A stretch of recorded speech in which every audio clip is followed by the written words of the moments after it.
Good morning, YouTube. Working on this gl450. Doing a coil spring conversion.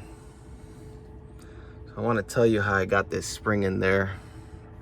It's a little bit of a mission, but it's doable. So on the manual, they say you got to buy this special tool.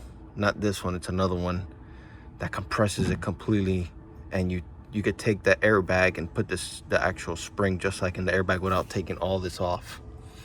But I don't have time to order that, so I got this from Harbor Freight. Seems to work pretty decent. I got enough space to take this out once it's all released. You gotta disconnect all this from here, all this. I loosened the axle nut, but you really don't have to do it. My axle popped out the back as well, so it gave me a little more leverage to come over here. This shock mount, this shock, I loosened that. This sway bar linkage, that as well got loosened.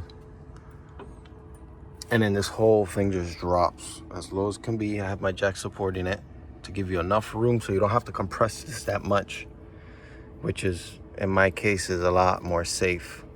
The other side is done. This side was a little easier because the other side I was learning as I was going.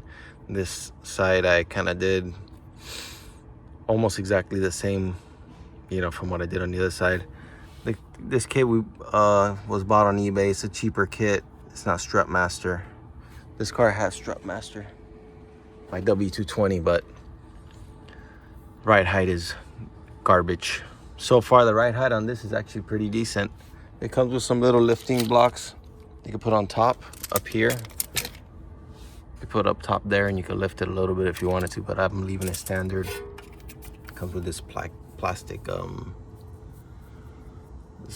piece on the bottom you put in there, and then it has this nice rubber, I guess bushing you call it, and then it has this big this other plastic piece that you could put in the little lifting blocks. But yeah, it took me about an hour to do that side. I've been doing this for about 30 minutes so far, so I'll probably do an hour. The front we're done already. There's the old one. I did both of them, and I changed the control arms in the front and all that as well. So yeah, it's fairly easy. You gotta, like I said, you gotta take this off. You gotta take all these linkages. This one comes to this side, this one comes to that side. All the plastic, I kept it on there with the bolt so I don't get confused.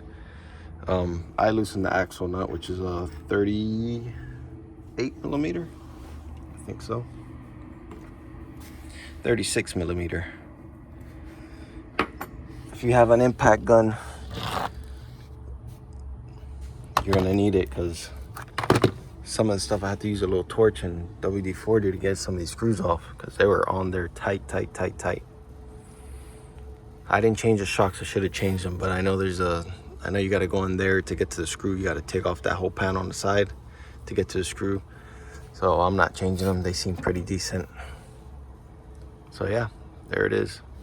Like, subscribe, enjoy.